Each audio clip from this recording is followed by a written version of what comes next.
Hi, നമുക്ക് ഒരു മാസത്തേക്കുള്ള മല്ലിയിലയും പുതിനയിലയും എങ്ങനെയാണ് സ്റ്റോർ ചെയ്യുന്നത് നോക്കിയാലോ.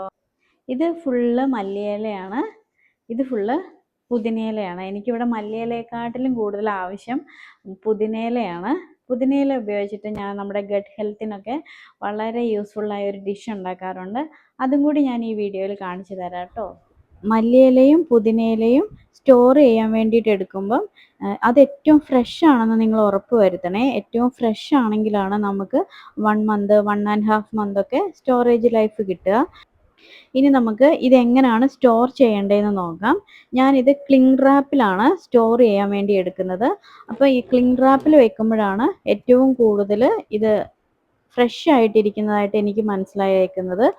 അപ്പോൾ ഇത് ഈ വീഡിയോയിൽ കാണുന്നത് പോലെ ക്ലിംഗ് റാപ്പിൽ നിങ്ങളിതിങ്ങനെ കവർ ചെയ്തെടുക്കുക. അതിൻ്റെ ഒരു ഭാഗത്തു കൂടിയും എയർ അകത്തോട്ട് കയറാൻ സാധ്യതയില്ലാത്ത രീതിയിൽ എല്ലാ ഭാഗവും നന്നായിട്ട് കവർ ചെയ്തെടുക്കുക. അതിൻ്റെ ആ അടിയിലുള്ള മണ്ണും വേരും എല്ലാം ഈ ക്ലിംഗ് റാപ്പിൻ്റെ ഉള്ളിൽ വരുന്ന രീതിയിലാണ് ഞാൻ കവർ ചെയ്ത് വെക്കാറുള്ളത്. പിന്നെ ഞാനിത് ക്ലീൻ ചെയ്യാതെയാണ് ഞാനിതിപ്പോൾ കവർ ചെയ്യാൻ എടുത്തിരിക്കുന്നത്. എന്താണെന്ന് വെച്ചിട്ടുണ്ടെങ്കിൽ ക്ലീൻ ചെയ്തിട്ടുണ്ടെങ്കിൽ എവിടെയെങ്കിലും ഇത്തിരിയെങ്കിലും ജലാംശം ഇരിക്കുകയാണെങ്കിൽ ഇത് വളരെ തിന്നായിട്ടുള്ള ഇലയാണല്ലോ, അതുകൊണ്ട് ആ വെള്ളമുള്ള ഭാഗം ചീഞ്ഞു പോകും. അതുകൊണ്ട് നമ്മൾ അത് ക്ലീൻ ചെയ്യാണ്ട് ഇങ്ങനെ കവർ ചെയ്ത് വെക്കുന്നതാണ് ഏറ്റവും ബെറ്റർ. പിന്നീട് നമ്മളിത് എടുക്കുന്ന സമയത്ത്, നമ്മളിത് ഉപയോഗിക്കുന്ന സമയത്ത് നന്നായിട്ട് വാഷ് ചെയ്ത് കട്ട് ചെയ്തെടുത്താൽ മതി. അപ്പം ഇനി ഓരോന്നോരോന്നായിട്ട് നമുക്ക് ഇങ്ങനെ കവർ ചെയ്തെടുക്കാം. ഇങ്ങനെ ചുറ്റുമ്പം ഇത് എവിടെയെങ്കിലും, ഇവിടെയൊക്കെ ഇപ്പം ഓപ്പൺ ആണെങ്കിൽ അവിടെ ഒന്നുകൂടി ഇങ്ങനെ അങ്ങ് ചുറ്റി ജസ്റ്റ് ഇതിങ്ങനെ അങ്ങ് വെച്ചാൽ മതി. അപ്പോൾ അതങ്ങ് ടൈറ്റ് ആയിക്കോളും. ഒത്തിരി ടൈറ്റ് ആക്കണ്ട കേട്ടോ. നിങ്ങളുടെ കയ്യിൽ ക്ലിംഗ് റാപ്പ് ഇല്ലെങ്കിൽ ഒരെണ്ണം വാങ്ങിച്ചു വെച്ചോ, ഞാൻ ലിങ്ക് കൊടുക്കാം കേട്ടോ. ഒത്തിരി യൂസ്ഫുൾ ആണ്. ഇത്രയേ ഉള്ളൂ. ഇനി നമുക്ക് ഇവിടെയും കൂടി ആക്കാം.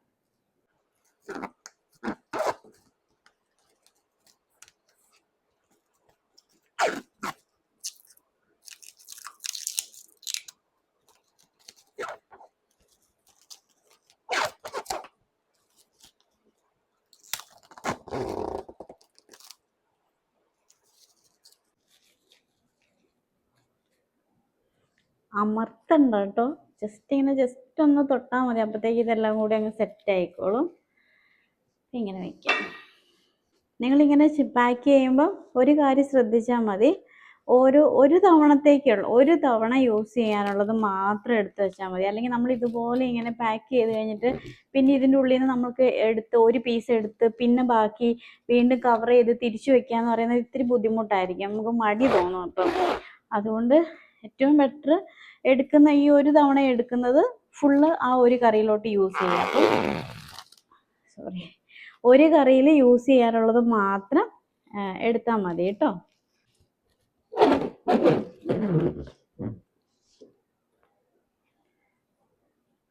ഇതിങ്ങനെ പകുതി കൊണ്ട് തീർന്നു കഴിയുമ്പോൾ വീണ്ടും ഇവിടെ വെച്ചിട്ട് ഇങ്ങനെ ഒന്നും കൂടി അങ്ങോട്ട് ചുറ്റി കൊടുത്താൽ മതി.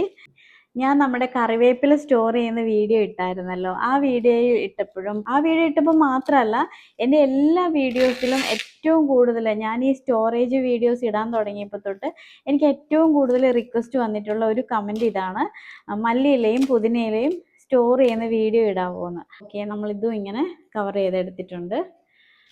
അപ്പോൾ നമ്മുടെ മല്ലിച്ചപ്പ് എല്ലാം പാക്ക് ചെയ്തെടുത്തിട്ടുണ്ട്. ഇത് കണ്ടോ.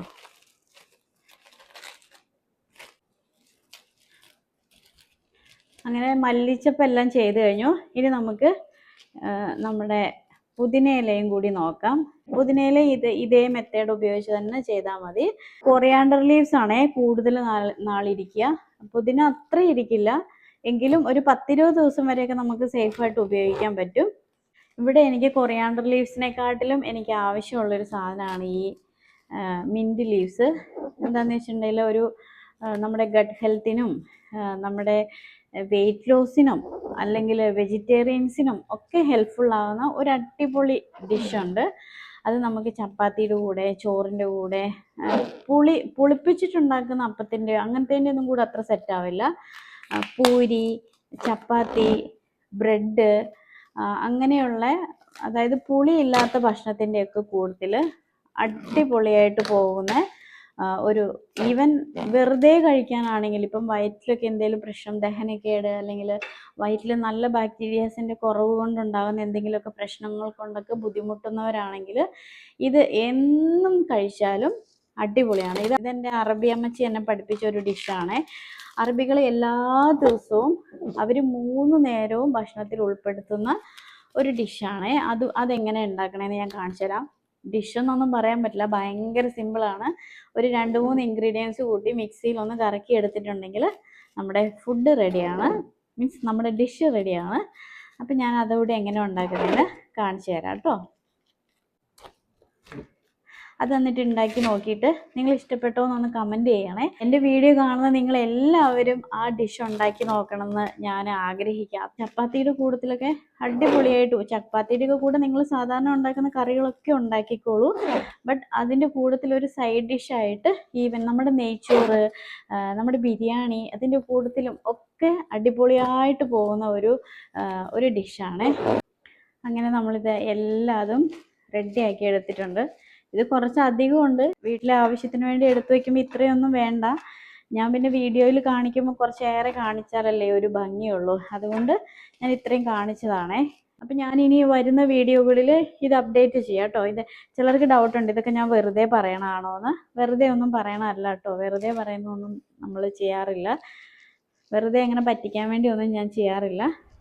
ഇനി നമുക്ക് ഞാൻ ഫ്രഷ് ചക്ക സ്റ്റോർ ചെയ്ത് വെക്കുന്ന വീഡിയോ ഇട്ടില്ലേ, ആ വീഡിയോൻ്റെ അടിയിൽ ഒരു കുട്ടി കമൻറ്റ് ചെയ്തിരുന്നു, ആ കുട്ടി അങ്ങനെ സ്റ്റോർ ചെയ്ത് വെച്ചിട്ട് ചക്ക അലുത്ത് പോയി എന്ന്. അപ്പം ഞാൻ അതിൻ്റെ ഒരു അപ്ഡേഷൻ കാണിക്കാം കേട്ടോ. ഞാൻ ചെയ്ത ഏതെങ്കിലും വീഡിയോയിൽ നിങ്ങൾക്ക് ഇങ്ങനെ ഡൗട്ട് ഉണ്ടെങ്കിൽ ചോദിച്ചാൽ മതി, ഞാൻ എൻ്റെ ഫ്രീസറിൽ നിന്ന് അത് എടുത്ത് കാണിക്കാം.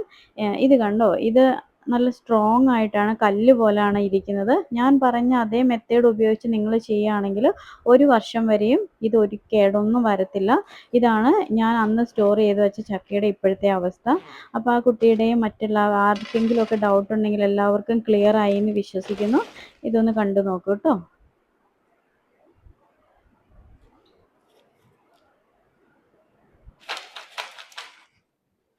ഇനി ഞാൻ പറഞ്ഞ ഡിഷ് നോക്കാം. അത് നമുക്കിവിടെ ഒരു കൈപ്പിടി നിറയെ പുതിനയില, ഇത്രയില്ലേലും കുഴപ്പമില്ല. നിങ്ങൾക്ക് പുതിന ഈ മിൻറ്റ് ലീവ്സിൻ്റെ ടേസ്റ്റ് നല്ല ഇഷ്ടമുണ്ടെങ്കിൽ ഇത്രയും ചേർത്താൽ മതി, ഇല്ലെങ്കിൽ ഇതിൻ്റെ പകുതി ആയാലും മതി കേട്ടോ. അത് നന്നായിട്ട് കഴുകി വൃത്തിയാക്കിയെടുത്ത ഒരു വലിയ പിടി മിൻറ്റ് ലീവ്സ്, അതിലേക്ക് ഒരു 2 പച്ചമുളക്, ഒരു 3 അല്ലി വെളുത്തുള്ളി, പിന്നെ അതിലേക്ക് ആവശ്യത്തിന് ഉപ്പും കൂടി ചേർത്തിട്ട് നമ്മുടെ ഇങ്ങനത്തെ തൈരില്ലേ, പുളി കുറവുള്ള കുറച്ച് തൈരും കൂടി ചേർത്തിട്ട് നന്നായിട്ട് ഇതൊന്ന് നമുക്ക് അരച്ചെടുക്കാം. അപ്പോൾ ഞാനിത് നന്നായിട്ട് അരച്ചെടുത്തിട്ട് വരട്ടെ.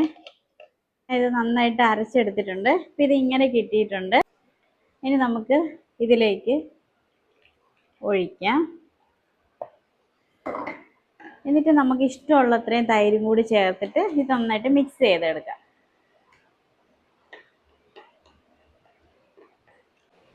ഓക്കെ, അപ്പോൾ ഇതിവിടെ റെഡി ആയിട്ടുണ്ട്.